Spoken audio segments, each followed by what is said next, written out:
At sakto din yung pagdating namin dahil palubog na yung araw. At nagpaalam na rin ako kay Mang Nestor. Sinabi ko na rin sa kanya na kukontakin na lang namin siya kung sakaling makapagdesisyon na kami. Pinadali ko na rin yung pamilya kong sumakay dahil liblib pa yung dadaanan namin pa uwi. At siguradong madilim na sa dadaanan namin habang binabaybay namin ng daan pa uwi.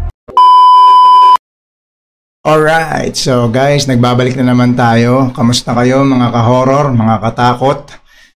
Meron na naman akong ipapamahagi sa inyo guys na sa tingin ko magugustuhan nyo. Pero let me know ipaalam nyo sa akin kung trip nyo ba yung mga ganito o any kinds of reaction na gusto nyong ipareact sa akin. Send nyo lang dyan sa comment section natin. So please, para dun sa mga hindi pa nakalike and follow, please like and follow para makapagbigay pa ako ng mas maraming reaction video na content na ganito. Okay? So, itong nga pala na panonoodin natin ngayon at i-react natin is galing kay Jess Suarez. So, isang araw nagtitingin ako ng pwedeng i-content and then boom, nakita ko to. Napakasimple ng pagkakagawa niya, sobrang linis, and then at the same time, ito yung tungkol sa mga kwento ng kanyang mga followers. So, ang ginagawa, yung mga followers niya, nagsisend sa kanya, pini-PM siya tapos nagkukwento ng patungkol sa mga horror stories. Hindi ko alam guys kung totoo yun, talaga bang nangyari yun or whatever. Pero ang maganda dito sa kay Jess Suarez, paki-like and follow nyo na rin guys, support the local. Ang maganda sa kanya, yung pagkakakwento is kakaiba eh. So maraming mga stories, maraming mga klase ng kwento na parang nakakatuwa din at the same time nakaka-entertain. So yun lang guys, sana ma-enjoy nyo to, and again let me know kung ano pa yung gusto ninyong i-react natin. Yung kay Boss Rino, gagawin natin yan, pangako ko yan sa inyo guys. Ngayon lang iniipon lang natin yung video ni Boss Rino para pagka ready na ulit tayong gumawa nun, pipili tayo or sabihan nyo kung anong episode yung gusto nating i-react. So for this one, ma-switch muna tayo sa iba. Ito yung mga kwento naman to. So tingnan nyo, sabihin nyo sa akin kung natripan nyo o hindi, what's anything na kailangan i-improve, let me know. So wag na natin patagalin to. Let's go. Banat. Ang alam ko yung lugar na yun, marami ang nagsasabi na pinamumugaran daw yun ng mga aswang.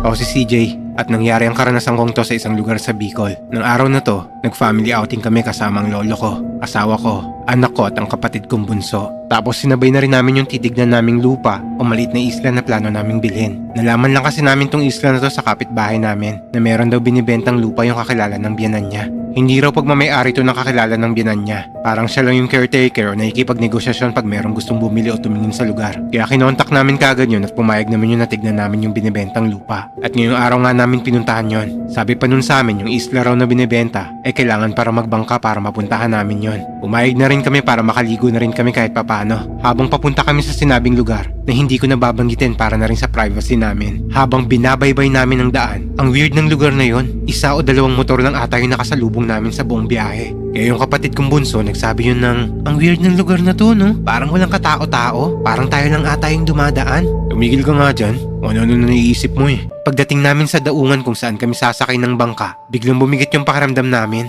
Parang may hindi tama. Pagbaba namin ng sasakyan, sinalubong kagad kami ni Mang Nestor na siyang sasama sa amin para tignan yung lupang binibenta. Magandang tanghali! Kayo po ba si Mang Nestor? Ako nga. Ako po yung kausap nyo. Ikaw si CJ. Opo. Kasama ko nga po pala yung pamilya ko at anak kong 2 years old. Ayos. Tara na.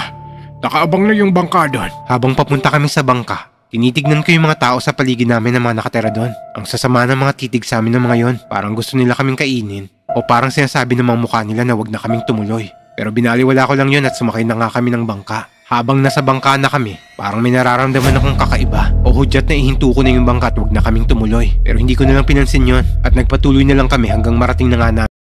Guys, nangyayari sa inyo yon na isang beses, di ba? Parang may pupuntahan kayong isang lugar. Tapos di ba mararamdaman na parang may mali?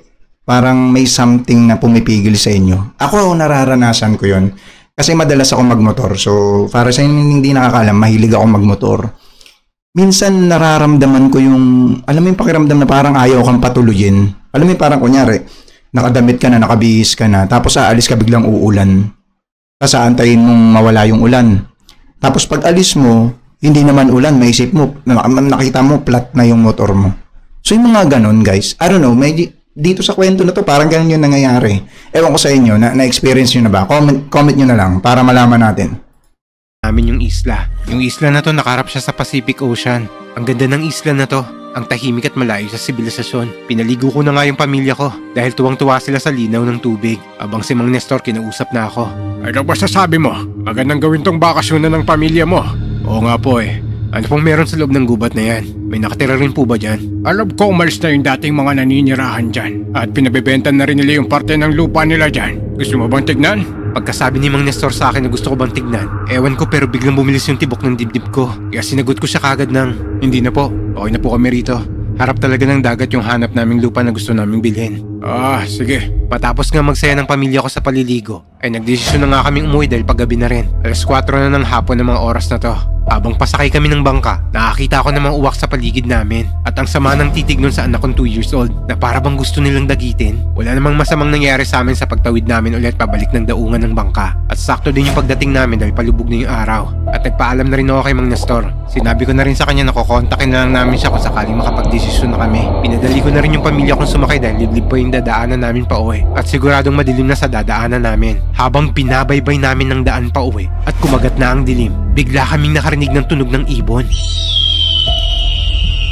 Pero kakaiba yung tunog noon, hindi pamilyar. At paulit-ulit namin naririnig yun mula sa loob ng aming sasakyan na para bang nakasunod yun sa amin at hindi kami nilulubayan ng tunog na yun hanggang nagsalita na si Lolo ng, "Bay Aswang, mukhang sinusundan tayo nila. Alam kong tunog na yan. Isarado nyo yung mga bintana at siguraduhin yung nakalaka mga pinto nyo. Bilis!" Dahil sa puntong to, para na kaming aatakihin ng mga yon. Kaya binilisan ko na lang ang pagmamaneho ko hanggang makarating kami ng syudad at nakalagpas na kami sa liblib na lugar na yon. Dito lang kami nakahinga ng maluwag. Pagdating namin ng bahay, kinuwento kagad namin sa biyanan ko ang nangyari. At ang sabi na lang nun sa amin, buti na lang daw ligtas kaming nakauwi. Dahil mukhang pinamumugaran daw ng mga aswang yung paro yung napuntahan namin. Nagulat ako sa sinabi niyang to. Tapos mas lalo akong kinalibutan ng sinabi niyang marunong daw sumira ng sasakyan ng mga yon. Kaya pala nung sinilip ko yung gulong ng sasakyan namin, may mga pakong nakatusok doon na para bang sinadya yun. Buti na lang hindi nabugtas yung gulong namin. At dito ko napagtanto na mukhang yung mga tao doon, mukhang pinlano nila to. Dahil kung sakaling masiraan kami nung binabaybay namin yung palabas ng baryo nila at bumaba kami ng sasakyan, mukhang yun yung hudyat nila para atakihin kami. Pero awa ng Diyos nakauwi kami ng ligtas at walang masamang nangyari sa amin. Sinabi ko na lang kay Mang Nestor na nakahanap na kami at hindi na kami tutuloy na bilhin yung inaalok niyang lupa sa amin. Hindi ko rin alam kung kasabwat din ba nila si Mang Nestor pero isa lang ang sigurado ako, hindi na kami babalik sa liblib na lugar na yon dahil baka kami pa yung maging hain nila sa hapagkainan nila. Yun. So, ganun yung mga kwento ng mga sinesend sa kanya, guys. Sinesend lang sa kanya to ng mga viewers niya, ganun. Kaya sobrang ikli lang, concise, pero nandun yung kwento. Ako, hindi pa naman ako nakaka-experience ng mga ganitong sobrang creepy na pumunta ka sa isang lugar tapos parang ang dating merong mga something dun sa ano. Pero nakakapansin ka, syempre, lalo na pagka baguhan ka dun sa lugar. Minsan napapansin mo, di ba, yung mga reaksyon ng mga tao sa paligid. Di ba? Lalo na sa mga probinsya. Hindi ko naman inaano yung mga taga-probinsya, pero normal lang siguro sa isang tao na matakot. Especially kapag pumupunta ka sa isang lugar na medyo liblib, medyo maraming puno, medyo madilim, or especially, di ba, hindi na naaabot ng electricity. Lalo na yung mga nasa isla. So, para sa mga sanay sa Metro Manila, ganyan. Siyempre nakakatakot yung mga ganong lugar, no? Pero meron din namang mga probinsya na especially kung taga doon ka talaga, siyempre wala na yung takot kasi kilala ka naman. Pero doon sa pupuntahan mo na lugar na hindi ka naman kilala, iba yun, guys. Iba yun. Pero ang kagandahan dito sa nagkwento, no? Ano siya maayos siya. Kumbaga hindi siya nag-isip agad ng pangit, hindi siya nag-isip ng mga kung ano-ano. So, pero nandun yung takot niya. But anyway, ganun yung kwento ni Jess Suarez. So like and follow niyo na lang. At para sa mga hindi pa nakakapag like and follow, please guys, like and follow and then comment na rin kayo. Bago ko tapusin tong video na to, gusto ko muna magpa-shoutout sa mga nag-comment. So gusto ko lang mapakinggan kung ano yung mga punto ninyo, komento ninyo, or meron ba kayong gustong i-share. Lagay nyo lang dyan sa comment section pagkatapos nyo mag-like and follow. So, Shoutout muna tayo kay Amara Prel, kay Liza Zunga, Joyce Selan Jose, Walking Japan, tara na. Ayan. Tapos Lourdes Del Carmen, and kay Olivia Directo. Ayan guys, thank you so much for checking out the video. Every time na mag-upload ako, I'll make sure, try it my best para ma-shoutout ko kayo, yung mga nagko-comment tsaka yung mga followers natin dyan. Thank you so much guys. Peace.